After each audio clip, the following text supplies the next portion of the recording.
안녕하세요.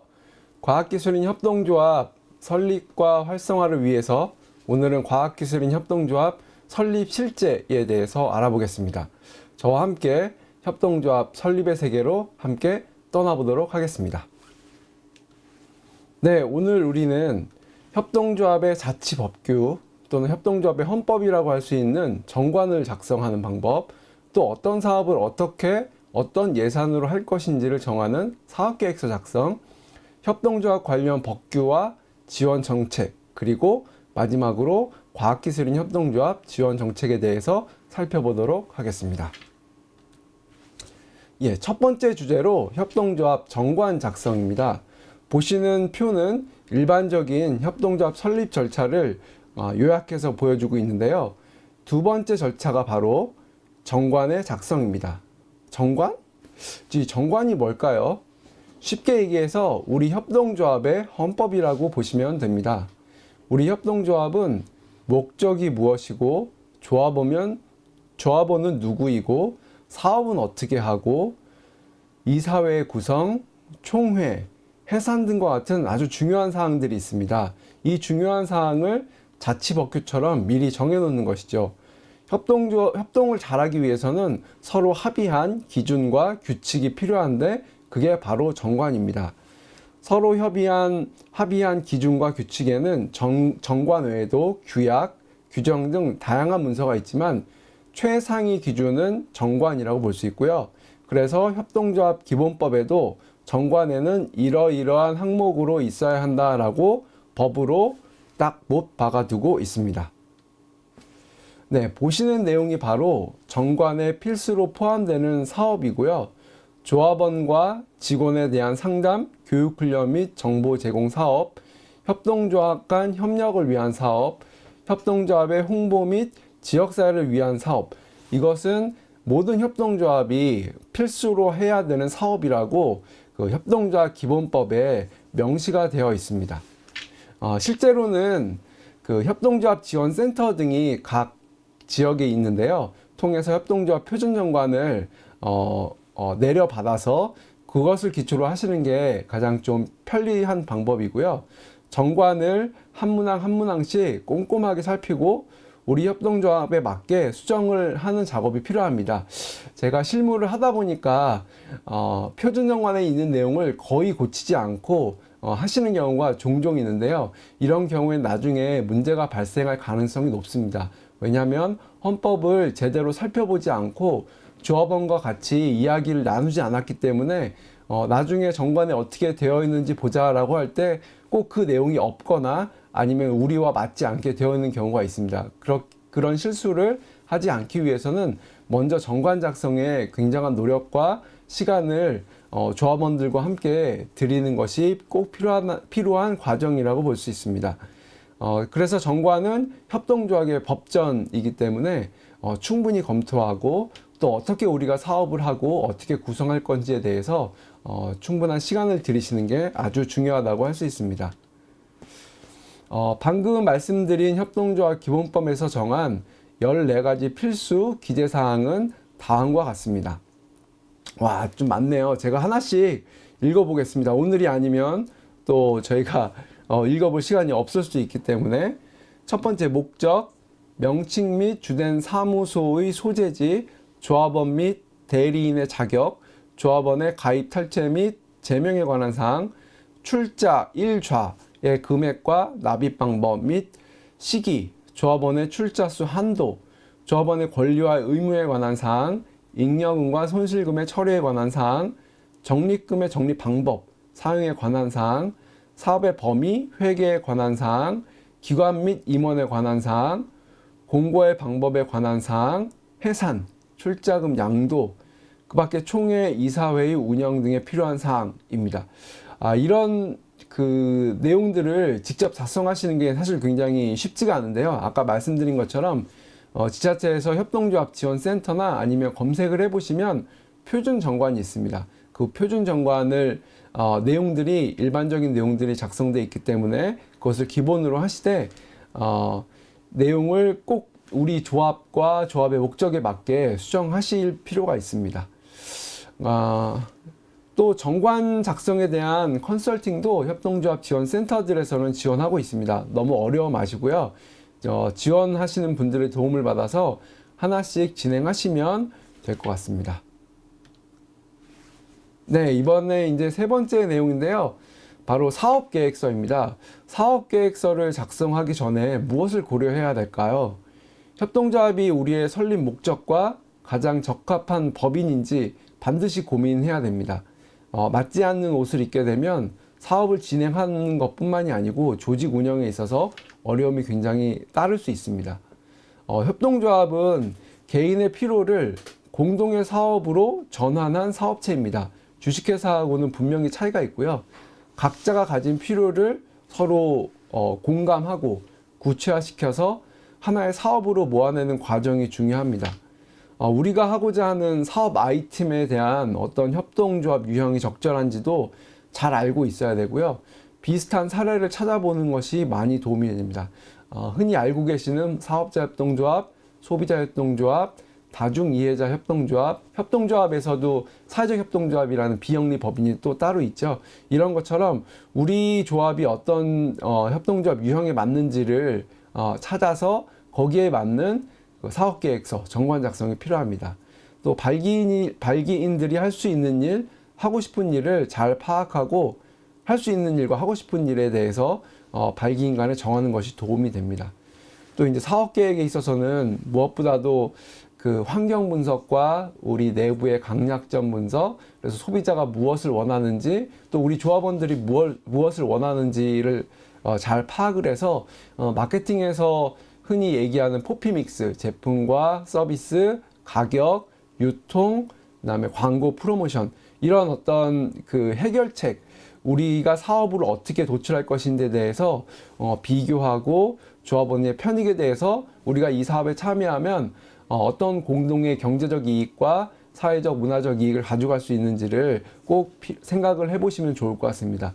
제가 실무에서 간혹 하다 보니까 다른 협동조합의 사례를 그대로 수정하지 않고 하시는 경우도 종종 있거든요. 물론 지자체에서는 그런 내용까지 아주 구체적으로 설립 그 허가 조건에 표시하지는 않습니다. 그래서 그 사업계획서가 좀 부실하더라도 그게 행정상 요건에 맞으면 거기에 대해서 제재를 하거나 아니면 다시 보완을 하거나 이런 말씀은 안 하시는데요. 근데 그렇게 사업계획을 작성하다 보면 또 나중에 문제가 생길 가능성이 높아집니다. 왜냐하면 우리의 사업에 대해서 충분히 검토해 보지 않았고, 그렇기 때문에 제품은 만들었는데 이걸 어떻게 팔 것인가, 어느 유통에 갈 것인가를 고려해 보지 않은 경우가 상당히 많습니다. 그런 경우에는 우리 제품을 팔 수 있는 방법이 없기 때문에 제품은 다 만들어 놓고 이것을 마케팅을 어떻게 해야 돼요? 어디에 팔아야 돼요? 하는 말씀들을 많이 하시는데, 그런 질문들을 한다는 거는 처음에 환경 분석과 우리의 강점, 그 다음에 어디에 팔아야 될지를 충분히 고민하지 못했다는 증거일 수도 있습니다. 그래서 이 사업계획서 단계도 꼼꼼하게 살펴보시기를 꼭 권해드립니다. 네, 사업계획서 작성 순서, 절차를 살펴보겠습니다. 사업 내용에 맞는 전체적인 목차를 이제 구성을 하고요.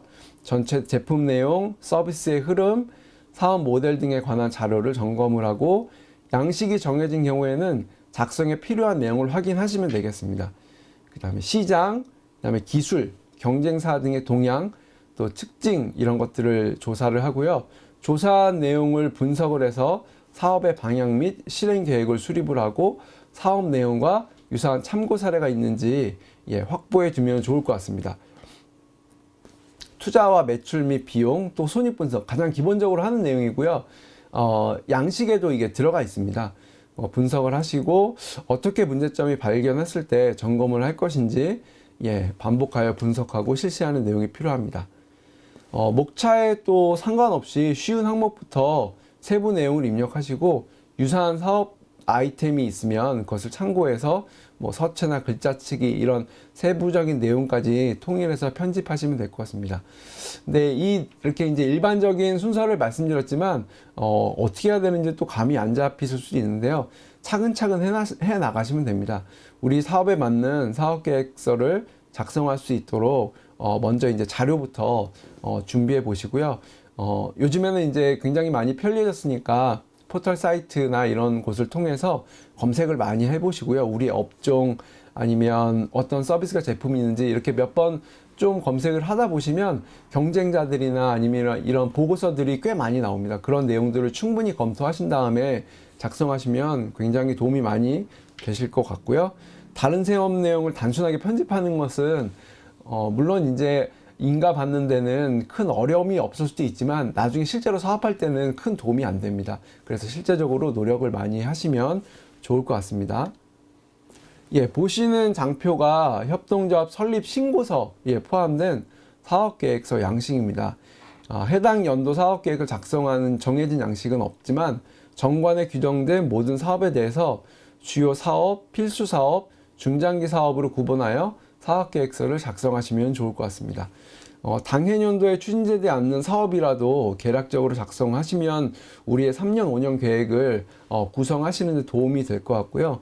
해당 연도의 사업 기간을 명시하고 주요 사업과 아까 정관에서 말씀드린 필수 사업들 있죠. 뭐 협동조합 조합원에 대한 교육 등 같은 거 작성하신 다음에 별첨하시면 될 것 같습니다. 예, 사업계획서 기본을 이제 한번 정리하고 넘어가 보겠습니다. 우리는 어디에 있는가? 즉 이제 환경 분석입니다. 우리 협동조합 내부와 외부 환경을 살펴보시고요. 주로 많이 하는 방법론이 가장 일반적인 게 3C 분석입니다. 커스터머, 컴퍼니, 컴피티터 해서 경쟁자, 우리, 소비자 가장 기본적이고요. 4C라고 해서 채널, 유통도 분석하시는 것도 도움이 될 수 있습니다.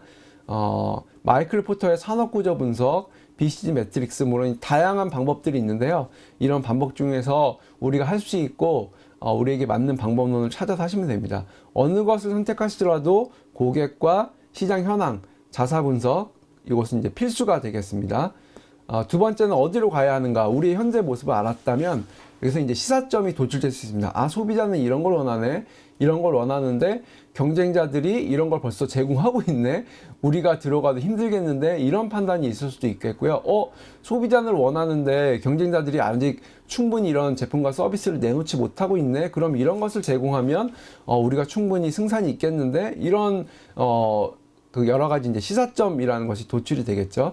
그래서 우리 조합원이 목적한 바를 이루려면 이런 것을 고려해야 하는구나. 이건 하고 저건 하지 말고 이거는 좀 보완하고 이것은 삭제해야겠구나. 이런 생각들을 하게 되죠. 그러면 그런 방향성이 설정됩니다. 이게 이제 시사점 도출이라는 중간 단계고요. 그 다음에 이제 여기에는 그 구체적으로 세 번째는 무엇을 할 것인가가 이제 나오게 됩니다. 분석을 내부 환경 분석을 해서 시사점이 나오면 방향성이 나오겠죠. 이제 우리가 흔히 얘기하는 이제 전략이 도출되는데요. 전략은 이게 전쟁 용어입니다.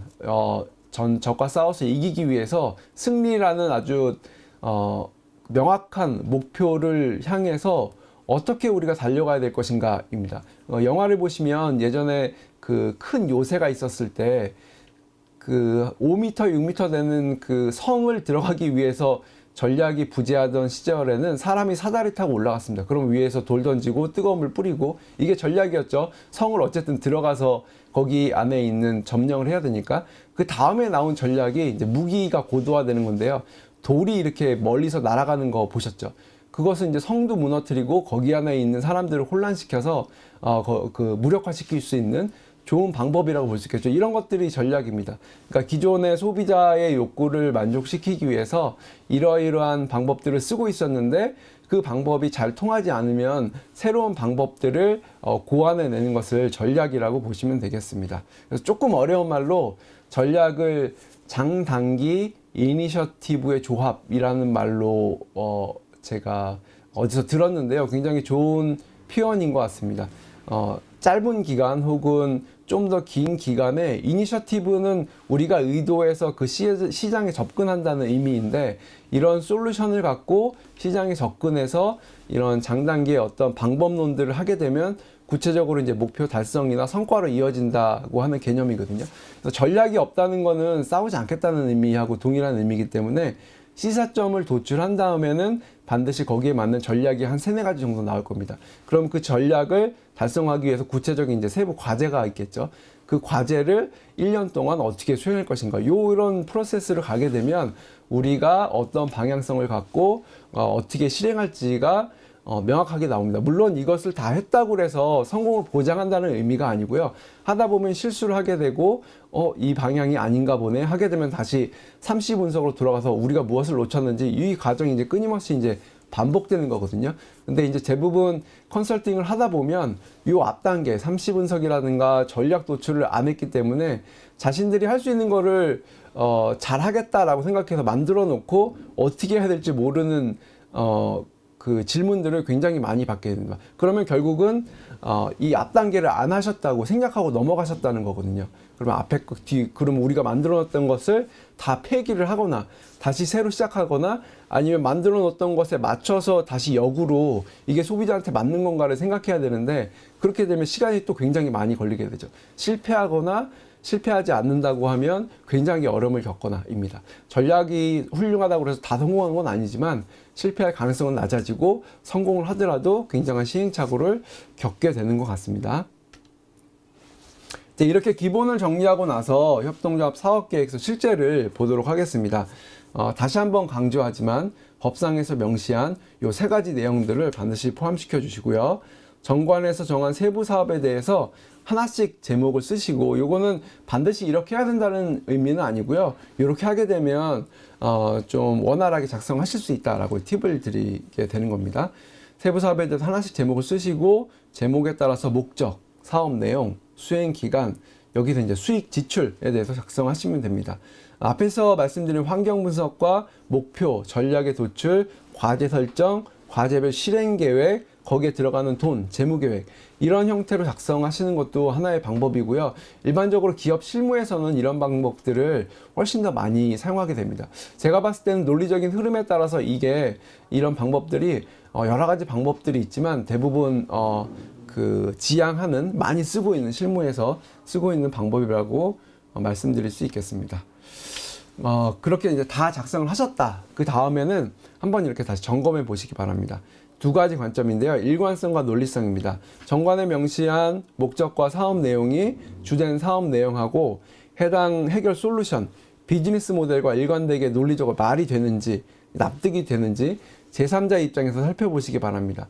만약에 발기인들이나 아니면 그 조합원분들이 요거를 하셨다 그러면 조합원분들의 지인이거나 아니면 감사가 되시는 어떤 이런 제3자 좀 감독할 수 있는 분들에게 한번 보여드려서 이게 말이 됩니까? 라고 한번 물어보시는 것도 좋은 방법일 수 있을 것 같습니다. 이해관계자들, 참여하시는 분들한테 회람을 해서 수정 보완하는 방법도 좋습니다. 우리는 맞다고 생각하는데 실제로 소비자가 되시는 분들, 이것을 이용하는 조합원분들이 이건 좀 아닌 것 같다라고 하면 그 과정을 거치면 거칠수록 사업계획서의 완성도는 높아지고 우리 조합이 성공할 가능성은 높아집니다.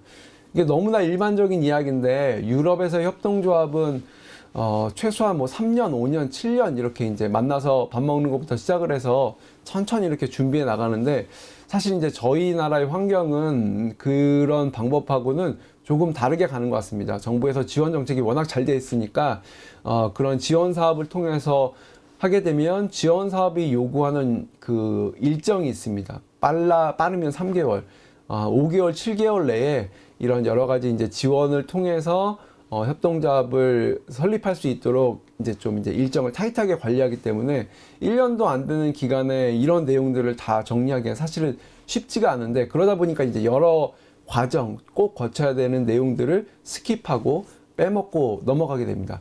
그래서 그렇게 해서 사업을 해서 잘 되는 경우도 있지만 그렇지 않은 경우도 또 많은 게 좀 아쉬운 점이라고 할 수 있습니다. 반드시 거쳐야 되는 과정을 그냥 넘어가면 나중에 시행착오를 해서 다시 확인해야 되니까 결과적으로 시간이 똑같이 더 걸릴 수도 있다는 점 좀 이렇게 잘 생각해 보시면 좋을 것 같습니다. 자, 세 번째 내용입니다. 여러분 스타벅스의 사이렌 오더 알고 계신가요? 네, 사용해 보셨나요? 네, 편리하시죠? 혹시 제일 반가워할 분들이 누구라고 생각하세요? 네, 바로 청각장애를 가진 분들입니다. 사이렌 오더가 없을 때는 직접 카운터에 가서 음료를 주문하는데 상당한 불편을 겪었다고 합니다.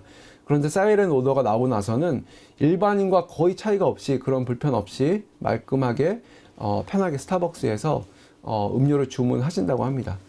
그래서 그런 이유는 과학기술이 사회 불평등과 불편을 해소하는 데 기여하고 또 사회적 가치를 실현하고 있는 하나의 사례인데요. 이런 걸 과학기술과 협동조합이 만나면 어떤 일이 일어날 것 같으세요? 앞서 말씀드린 것처럼 사회 문제를 해결할 수도 있고 사회적 약자, 또 취약계층에 계신 분들이 자신의 문제를 좀 더 적극적인 방식으로 해결할 수도 있습니다. 한 협동조합에서는 IT 기술을 보유한 장애인 조합원과 비장애인 조합원들이 함께 모여서 함께 일하면서 장애인에게 필요한 서비스를 개발해서 많은 도움을 주고 있다고 합니다. 바로 당사자 조직 혹은 다중 이해자 관계자가 모인 협동조합의 형태여서요. 과학기술로 뭉쳐서 자신들의 문제를 해결하고 있는 모델입니다. 또한 수익을 조합원이 나눠 가지지 않고 일부는 재투자해서 사회 서비스를 제공하면서 사회 안전망 구축에도 기여하고 있다고 합니다. 제가 예를 들어드린 그 시각장애인 이동 권리를 보장한다거나 아니면 친환경 스마트팜 확산, 베어프리 환경 구축 이런 것들은 다 이제 과학기술, IT 기술이 접목이 돼서 그 과학기술에 좀 소외되신 분들이 오히려 그 과학기술을 활용을 해서 훨씬 더 우리 삶을 좀 더 이제 삶의 질을 높이고 그런 사회 문제를 해결을 하면서 사회적 가치를 높이는 것들이 이 과학기술과 협동조합이 만나면 이런 시너지를 가질 수 있다는 여러 사례가 있다는 점을 한번 언급을 해드릴 수 있을 것 같습니다. 또한 과학기술을 활용해서 협동조합 운영의 효율성 혹은 생산성을 높일 수도 있습니다. 뭐 우리가 이제 코로나 시대를 겪었지만 온라인 회의를 통해서 회의를 한다던가 아니면 VR 온라인 콘텐츠를 활용해서 교육 과정을 그것을 대체를 해서 훨씬 더 그 비용을 절감한다든가 아니면 챗 GPT를 활용해서 콘텐츠를 제작한다든가 아니면 과학기술 공유로 협업을 할 수 있습니다. 예를 들면 땡땡 협동조합, 뭐 땡땡 과학기술인 협동조합 이렇게 이제 같이 모여서 그 프린팅을 3D 프린팅을 같이 한다든가 공동의 작업 공간을 만든다든가 아니면 이런 것들을 활용을 해서 훨씬 더 과학기술과 협동조합의 운영이 만나서 그 운영의 효율성과 높이고 협업을 통해서 생산성을 높일 수 있는 이런 사례들도 많이 발견되고 있습니다. 세 번째로 저희 협동조합 정부 지원 정책입니다. 왜 협동조합 기본법까지 제정을 하고 협동조합을 위해서 다양한 정책적 지원을 하고 있을까요? 바로 핵심은 일자리와 복지로 요약을 해볼 수 있겠습니다. 우리는 전 세계적으로 경제 침체와 저성장이 지속되는 고용이 없고 혹은 고용이 굉장히 낮고 낮은 성장의 일상화라는 저성장, 저투자, 저고용 시대에 살고 있습니다. 자동화, 무인화, 인공지능의 대중화로 일자리가 감소하는 것, 물론 새로운 일자리도 생겨나겠지만 팬데믹이나 기후위기 등 지금 우리가 경험하지 못했던 굉장히 여러 가지 일들을 저희가 경험하고 있는데요. 이런 것들의 피해를 입거나 소외되는 계층이 아쉽게도 취약계층이나 임시직, 여성 등의 일자리 등이 그런 피해를 더 많이 받고 있는 실정이고요. 가장 어려운 점은 일자리가 감소된다는 것입니다. 이러한 다양한 변화 앞에서 우리가 지금까지 해왔던 방법으로는 취업을 통해서 일자리를 창출하는 것이 한계를 드러내고 있습니다. 이에 대해서 대안으로 우리나라뿐만이 아니고 전 세계적으로 협동조합에 주목을 해왔습니다. 누구의 지시를 받아서 일하는 것이 아니고 자신들의 필요와 간절한 어떤 욕구를 해결하기 위해서 자발적으로 모인 결사체라고 표현을 하는데요. 작은 금액으로 창업이 가능하고 자신들의 사업을 지키고자 하는 열의를 통해서 높은 고용의 안정성을 보이고 있습니다. 협동조합의 제1의 성공 모델이었던 로치데일에서 했던 그 모델도 그 모델 자체가 그 고용한 사람들이 밀가루 대신 밀가루에다 이런 회분가루나 하여튼 먹지 못할 것을 섞어주면 이러면 안 되겠다라고 해서 자신들이 자발적으로 소비자 생활 협동조합이겠죠. 근로자들이 모여서 밀가루, 그 영국 사람들이 많이 먹는 설탕, 이런 기본 식자재들을 그 안전하게 그리고 싼 값에 공급하는 것을 시작했잖아요. 마찬가지로 협동조합의 기본 정신은 우리가 가진 문제의 이 간절함을 우리의 협동으로 해결하겠다는 것입니다. 이것이 없어지면 일반 기업하고 큰 차이가 없어지겠죠. 일자리와 복지라는 측면에서, 또 복지라는 측면에서 보면 공동육아 협동조합, 요양보호사가 직원으로 참여하는 사회적 협동조합처럼 아이들, 노인, 장애인, 또 다양한 취약계층을 위한 협동조합의 역할이 굉장히 크게 부각되고 있습니다. 정부의 국정과제 100개가 있는데 거기서 유일하게 포함된 그 사회적 경제에 관련된 서비스가 그 사회 서비스이고요. 그 사회 서비스는 이런 돌봄, 그 다음에 돌봄 중에서도 돌봄이 이제 영역이 굉장히 크니까요. 그 노인, 어르신, 아이들, 이런 여성들, 이런 분들의 이제 돌봄을 굉장히 큰 국정 과제로 선택을 하고 있습니다. 노인들이 자신의 돌봄 문제를 해결하기 위해서 만든 사회주택, 뭐 돌봄 서비스의 조합원으로 가입을 한다든지 이런 다양한 모델들이 협동조합 안에서는 지금 일어나고 있고요. 여기에 아까 말씀드린 것처럼 과학기술이 결합된다면 굉장히 효율성과 생산성을 높일 수 있을 것이라고 생각이 듭니다. 협동조합 정책 지원이 효과가 있었을까? 기대한 정책에 대해서 효용성이 있을까라고 이제 의구심을 가질 수 있겠지만 통계로 보면 효과가 있다고 말씀드릴 수 있을 것 같습니다. 협동조합 연도별 설립 추이를 보시면 지속적으로 증가하고 있는데 특히 이제 사회적 협동조합 수가 더 많이 증가함을 볼 수가 있고요. 그 사회적 협동조합은 비영리성을 띠고 있고 이에 따른 금전적이나 비금전적 정책 지원도 큰 만큼 많은 분들이 좀 관심을 갖고 설립하시는 것으로 볼 수 있겠습니다. 또한 고용에 있어서도 취약계층 고용률이 더 많이 이루어지고 있습니다. 취업시장에서 경쟁력을 갖고 진입하기 어려운 다양한 분들이 자신들의 어려움을 협동조합을 통해서 극복해 나가는 이상적인 모습이 실제 통계로도 어느 정도 증명이 된다고 볼 수 있겠습니다. 법 제정 이후에 2012년 1월에 이제 협동조합 기본법이 제정이 되었는데요. 이 3년마다 그 기본 계획을 수립하고 있습니다. 제4차 협동조합 기본 계획에서는 지속 가능 발전의 주체로서 협동조합의 재도약이라는 슬로건으로 어떤 핵심 컨셉으로 이제 기본 계획을 수립하고 이제 진행하고 있는데요.